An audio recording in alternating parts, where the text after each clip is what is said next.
안녕하십니까, 박재진 변호사입니다. 오늘은 비즈니스를 운영할 때 어떤 방식으로 어떤 주체를 가지고 운영을 할 것인가에 대해서 알아보도록 하겠습니다.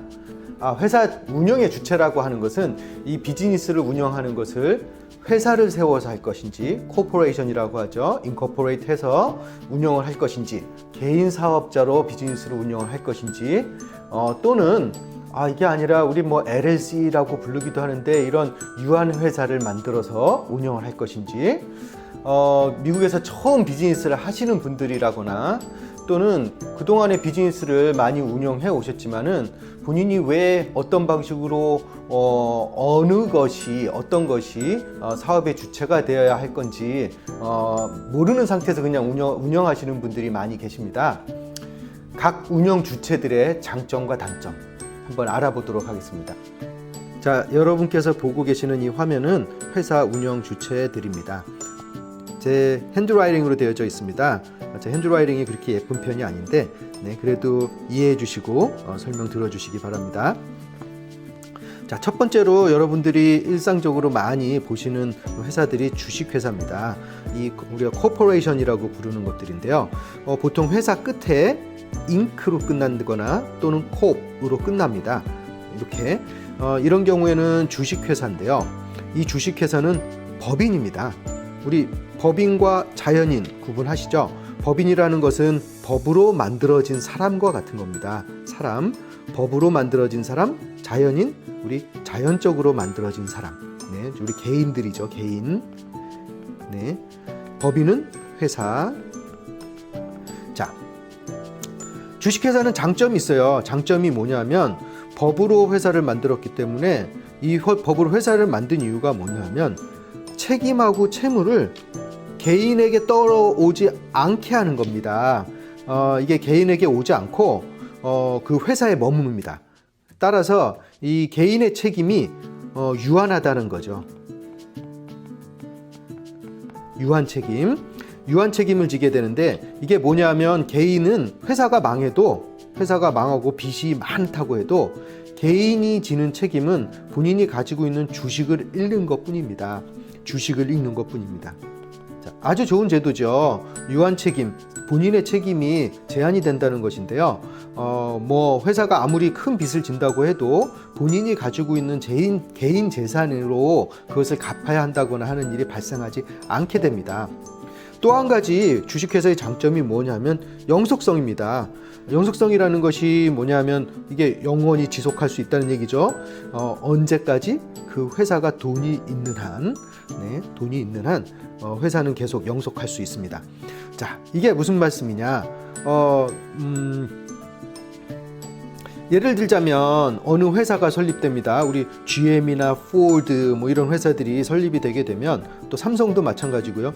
대를 이어서 그 설립자는 없다고 해도 사라진다고 해도 그 회사는 계속해서 존재할 수 있습니다. 따라서 이게 돈이 존재하는 한 망해서 파산을 하지 않는 이상 회사는 쭉 계속 대를 이어서 2대, 3대 대를 이어서 존재할 수 있습니다. 그런데 단점이 있어요. 단점은 뭐냐 하면 이거는 이중과세의 단점이 있습니다. 우리가 항상 코퍼레이션 얘기하면 이중과세예요. 무슨 이중과세냐면 이 개인이 오너가 회사로부터 발생한 소득을 개인으로 가져오려고 하면 이중으로 과세를 해야 된다는 겁니다. 뭐냐? 회사에서 이익금이 발생했어요. 회사에 이익금이 발생하면 이거는 회사의 이익금으로 세금을 한번 내야 되고요. 그 다음에 이 이익금이 개인의 소득으로 오면 또 거기에서 또 세금을 내셔야 되는 겁니다. 저는 그렇게 하지 않는데요. 그런 분들이 계세요.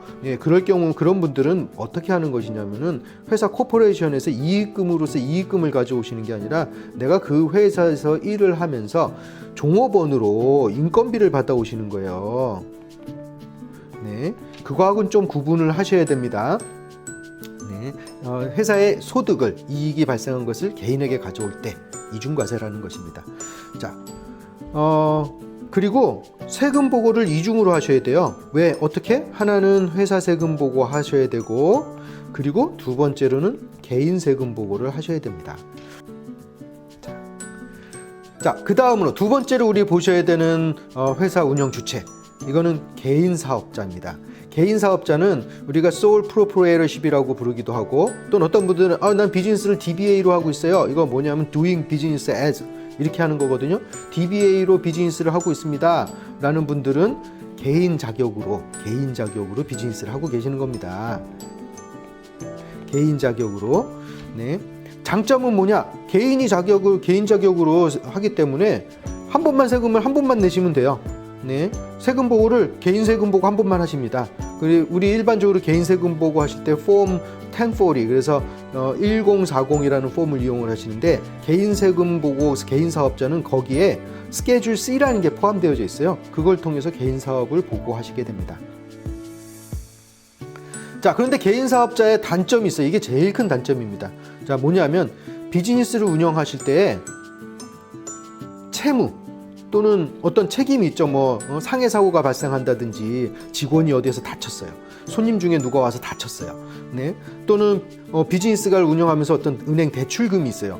누구한테 빚이 지게 되었어요. 물건값을 못 갚았어요. 이런 일이 발생하게 되시면은, 특히 또 비즈니스 렌트 있죠. 예, 가게나 이런 곳에 리스를 얻었는데 그 비용을 렌트비를 내지 못했어요.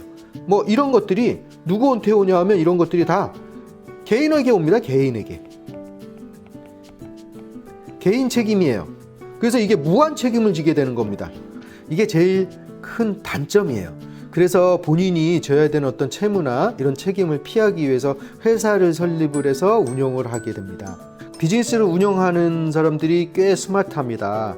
그래서 정부를 상대로 좀 더 나은 종류의 회사, 법인을 만들어주세요 라고 해서 이게 법으로 또 다른 종류의 법인이 만들어집니다.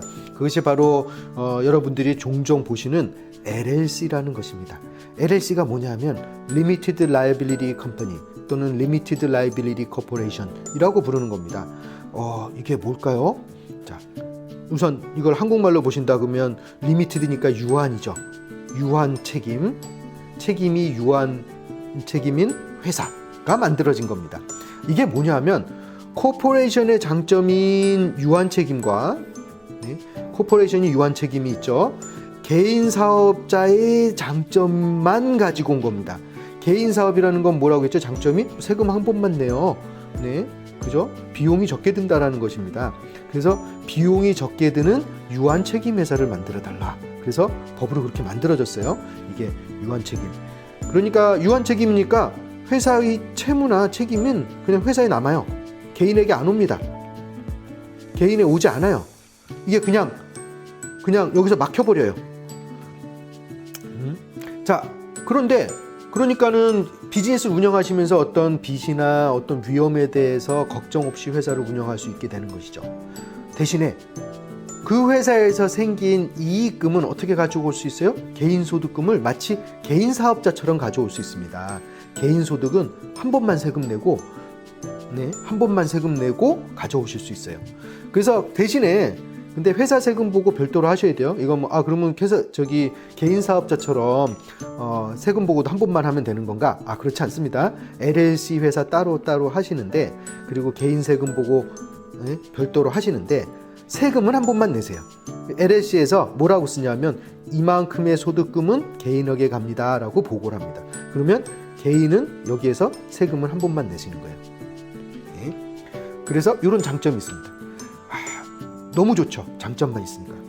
그러다 보니까 회사를 설립하는 조건을 좀 까다롭게 해놨습니다. 회사를 설립을 하고 그 다음에 광고를 내고 어느 시점이 돼서 광고가 했다라는 것을 또 파일을 해야 되고, 주마다 이거 LLC를 설립하는 방법이 조금씩 다른데요. 일반 개인 사업을 하거나 또는 코퍼레이션을 설립하는 것보다는 좀 복잡합니다. 그만큼 혜택이 많기 때문이죠. 자, 다음에 보실 법인은 S코퍼레이션이라는 것입니다. S코프는 코퍼레이션의 약자인데요. LLC와 마찬가지로 아주 비슷한 혜택이 있어요. 유한 책임.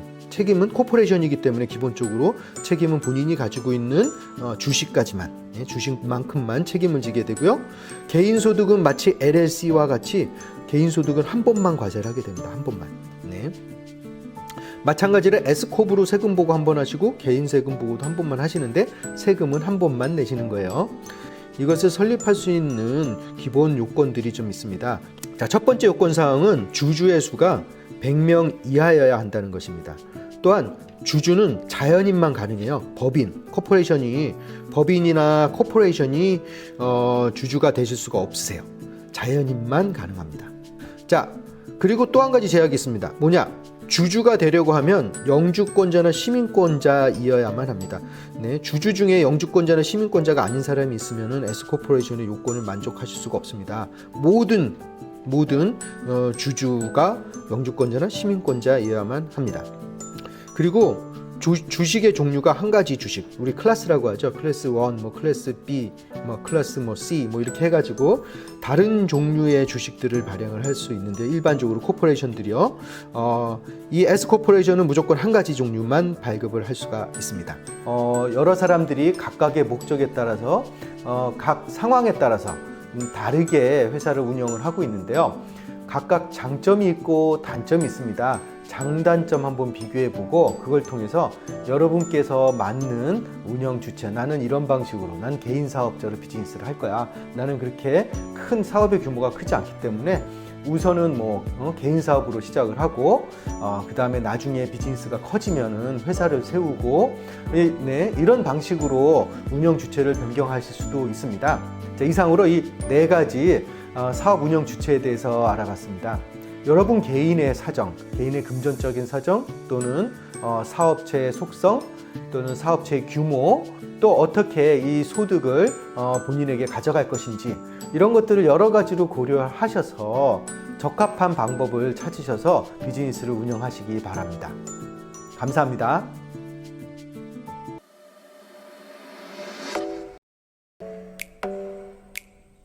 다음 비디오도 봐주세요.